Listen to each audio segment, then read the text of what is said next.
Jar Jar is a key to all this.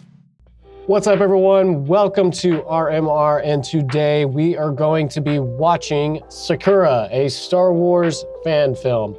It looks like we've got Ray Kinnox as the star of the production, and I assume that she is also the director, although they do not have her listed in the credits. We do have cinematography by Dmitry Bacharov. Now, I have seen this fan film before, but it was a while ago. I think it was when it first came out. Wasn't really paying a whole lot of attention to it either. I had a bunch of other stuff happening. So I haven't really given this film my full attention. So I'm looking forward to checking it out. Also, before we hit start on this film, be sure to hit like and subscribe so we can attack that algorithm at full blast and destroy it like Alderaan. I don't even know what I'm saying. I'm just rambling at this point. All right, I digress. Let's hit play on Secura, a Star Wars fan film.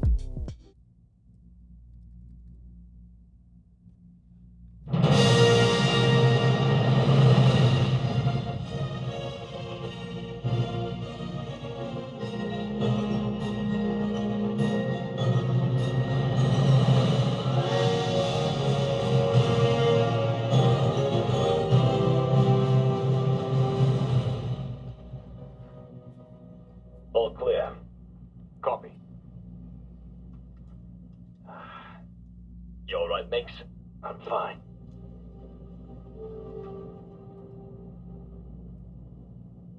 The plankers are gone. Maybe. Odds up. I think you might be right. Seems we got them all, General. General?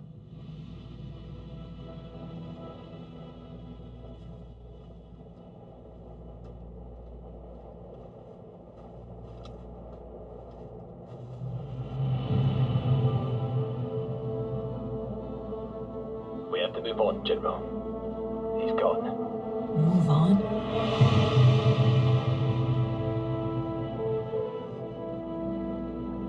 At my core, I am a Jedi. But I'm also a Twi'lek by... There's only so much one can suppress. And the emotions aren't just mine. It's ancient memories of past generations I carry in my Lego. There are parts about being a Twi'lek that can make me a better Jedi.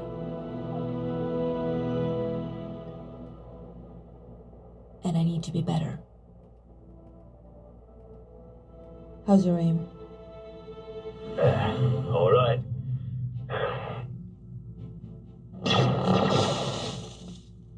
Nice. You ready?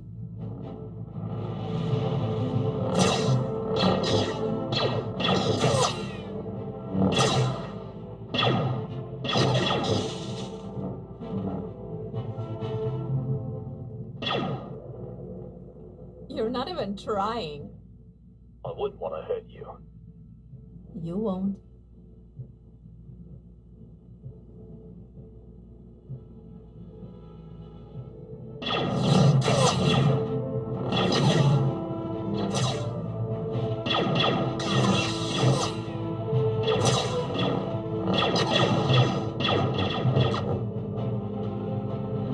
General, incoming transmission.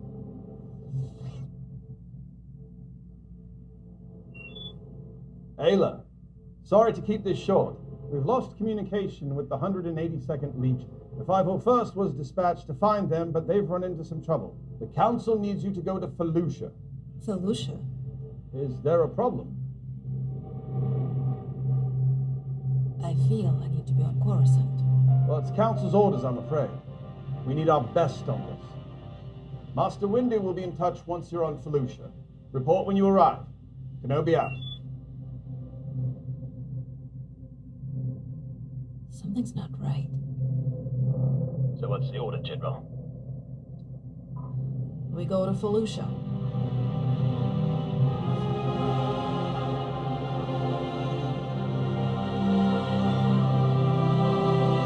Execute order 66.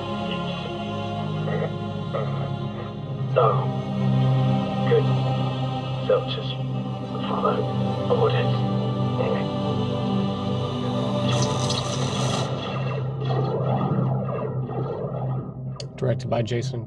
Okay. Ray Kennick. Okay, so there we go. There's the director.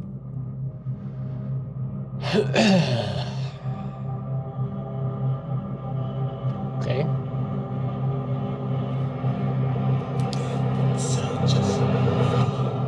Orders. I'm going to end this once and for all.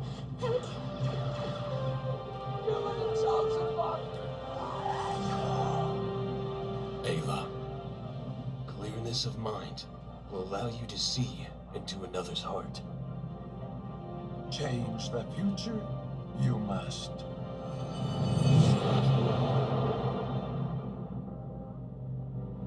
So what's the order, General?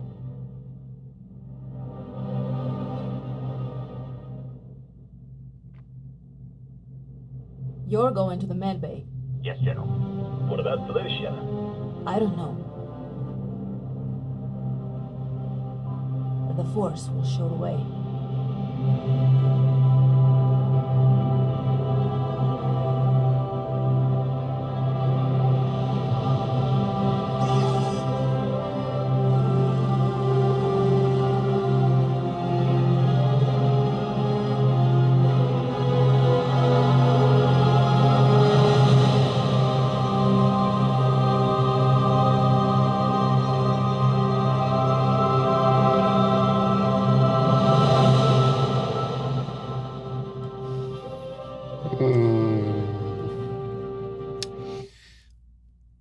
Okay. Let me just go back to these credits here. I guess I just missed. I didn't realize that they had a mid-credit sequence. So let me. Okay, so it looks like we got directed by Jason Crossman. Let's see. Jason Crossman.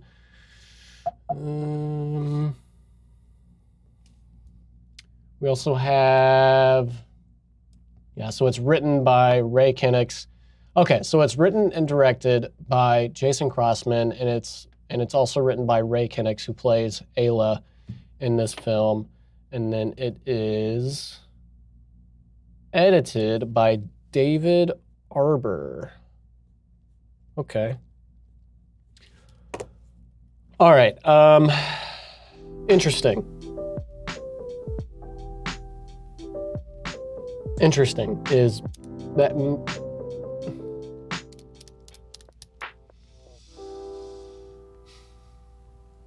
Okay, so after going over everything and just kind of referring to my notes, I'm kind of trying to decide how honest I want to be. And I think I've decided that I'm going to save my brutally honest thoughts for my Patreon page. My Patreon page is where I release exclusive content that nobody else is watching, and you get to see me be brutally honest on different fan films like this one. As a filmmaker, I'm embarrassed just to have seen it. If I was the director of this fan film, I would be embarrassed my name was on the credits. This is hot, steaming garbage. So yeah, check it out. I don't want to be too rude, but for at least for you guys, I am not impressed. There are a couple of things that definitely stand out that are impressive. There are highlights, and I don't want to ignore those. I want to give credit where it is definitely due. And I think for one, I think the number one most impressive thing about this production is the makeup and the costuming. Obviously, the clone troopers are cool. You know, they've got that going on. The armor and I don't know. You don't see that in every fan films. When you do see it, it's impressive. It's very cool. But Ayla Secura, I mean, she looks screen accurate, like she jumped straight out of the prequels. Ray Kennick is a fantastic cosplayer. She's done amazing things from Ayla Secura to Ahsoka Tano. I mean, she really goes all out. So I have a lot of respect for her in that regard. It's a very impressive Ayla Secura cosplay. So, you know, props to her. She did great with that. I will also say that what makes this fan film more unique from most other films is the location. I think the location is really cool. It's very volcanic, a lot of scenic backgrounds, just a very stimulating environment to shoot your film. Not everybody has access to something that spectacular. So they really used the resources that they had available to them. I don't know if they flew anywhere or drove out to a location. I mean, for all we know, this could be in their backyard. But great looking spot, really cool. So that's another highlight in this production. But beyond that, I think those are the only real highs of this film, is the location and the makeup effects and costuming. With that said, there are quite a bit of lows, and I'm going to touch up on a handful of them. I'm not going to go over all of them in this video. I will in my Patreon page. But what I will talk about are some of the bigger aspects that really just stuck out like a sore thumb. One is the ADR. So if you're not familiar with ADR, ADR is any time where you bring the actors into a studio and they record their lines into a microphone to match what they were saying when they were on location. And there's a number of reasons why they do this. One of the biggest reasons why a film production would do this is if the audio on location just wasn't that good. For the foretelling, almost every single line of dialogue is ADR. Most of that dialogue we never actually kept from our location shoot. And it was a lot in part to the fact that there was a lot of wind and a lot of grass blowing noises. There's just a lot of interference that messed with the audio experience. And so we brought Wesley Hamilton in. I had to record every single line that I had. And so when you watch the foretelling, none of the audio is actually recorded on location. It was all in the studio. And I've got to say, I'm very happy with where our ADR was. That was actually like my third time ever doing ADR. And I think it came out really well. It looks very seamless. But in comparison to this, yeah, the ADR was pretty rough. I mean, there were moments where you could see where the words weren't lining up with her lips, and it just threw it off. And that also is in part with the acting. The acting in this was pretty standard for a fan film, which goes to say that it wasn't that great. And I'll also say that even though the Clone Trooper voice actors were good, I couldn't tell who they were trying to impersonate. Were they trying to impersonate Tamara Morrison Clone Troopers, or were they trying to impersonate D. Bradley Baker Clone Troopers? Sometimes it slipped in and out, and it kind of sounded like a bit of both. But other times it just didn't sound like anyone, like they were just talking. So the voice acting was also pretty lackluster. And also, like, what was the deal with the focus pull in this film? Like, there were so many shots that were just blurry. Like, they weren't in focus. Like, they just weren't.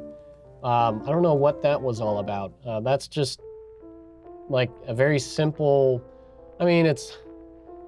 Depending on what kind of equipment you're using, if you're using a pull focus device, it can get pretty tricky. But like that, you don't let that slide. That's not a corner that you cut, because you notice it immediately. There were just shots where it just wasn't in focus. And I felt like throughout this entire thing, it was like preventing me from getting into it. Like I wanted to get into the story, and it kept pulling me out. Like it didn't want me to get into it as much as I wanted to. The pull focus was a big one. The green screen towards the end when Ayla gets shot up. I mean that was pretty rough. I mean, not every production is going to have access to state-of-the-art green screen, but for what it was just bad. And then there were inconsistencies that didn't line up with canon. They were obviously telling a story that fit into the Star Wars canon, but the location on Felucia wasn't accurate. The clone troopers that were present weren't accurate. Like there were only 2 clone troopers in this little shot that they had of the Order 66 scene, and one of them was a standard officer, whereas in the movie, they were all 327th Star Corps clone troopers, or Star Corps clone troopers, not corps. They were all the brown and yellow Star Corps troopers. So there were inconsistencies there that just could have been avoided if they stayed away from that moment. So the inconsistencies was rough. And then the choreography with the blocking of the lasers, it was just, you know what it was? It looked choreographed. Like it didn't look convincing. It didn't look like she was doing any sort of training. It just looked like playtime swinging a lightsaber around, and then raising her hand for like no reason at all. So I mean, there's really a lot more that I could talk about, but I'm really just going to summarize my thoughts with this last point. There are a lot of little things and a lot of big things that make this fan film lackluster for me. And I think that for a fan film, you get some slack. But if your fan film is going to be bad, at least capture the essence of what Star Wars is. You know what I'm saying? So if you do enough research on George Lucas, if you do enough research on Star Wars, you'll know that there are 3 pillars of what makes Star Wars what it is. So number 1 priority is the story. That is always number 1 priority. The story is heavily influenced by apocalyptic literature. And apocalyptic literature, at its core, is extremely heavy with symbolisms. You can't ever take what is happening in that literature literally. The symbolisms are always a representation of the worldview for which the audience, let me rephrase that. The symbolisms are always a representation of the worldview of the audience the production was made for. There we go, I got it. That to say, the story is very symbolic, and with that comes spectacle. You have story as number 1, spectacle as number 2, and then because the spectacle, the vision behind the story is so grand, you have to innovate technology in order to execute the spectacle properly.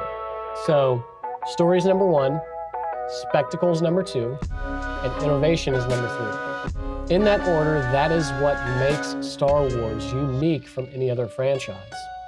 And if your fan film is going to be rough, like if it is just not gonna be as good as it could be, you should at least be trying to capture those 3 pillars effectively.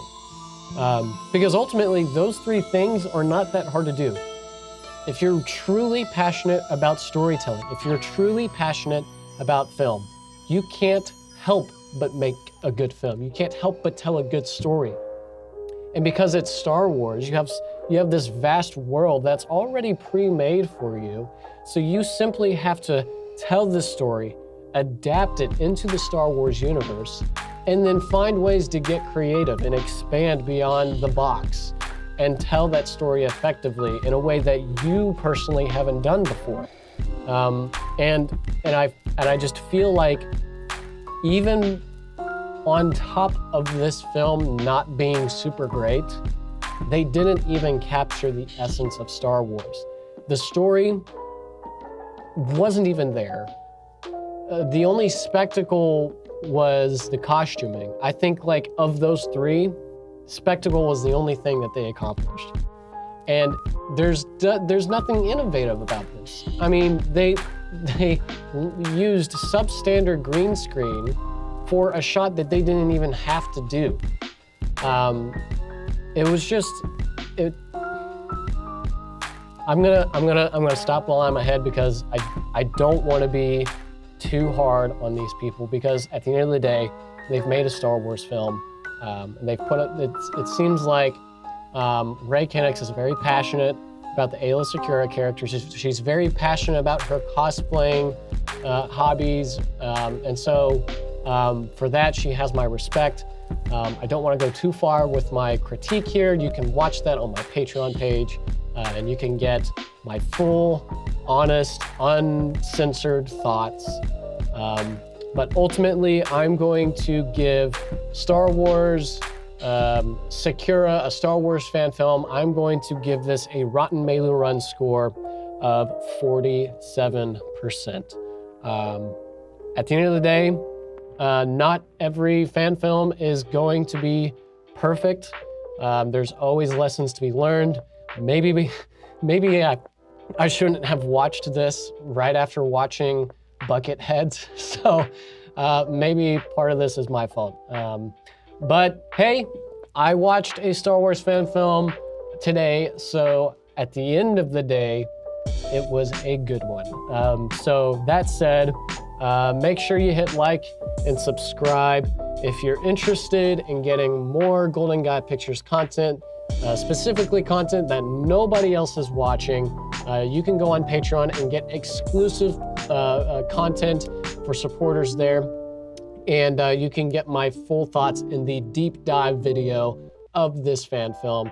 And also there's exclusive merch for specific tiers there on Patreon, and you also help me provide funds that help sponsor a child over in Kenya.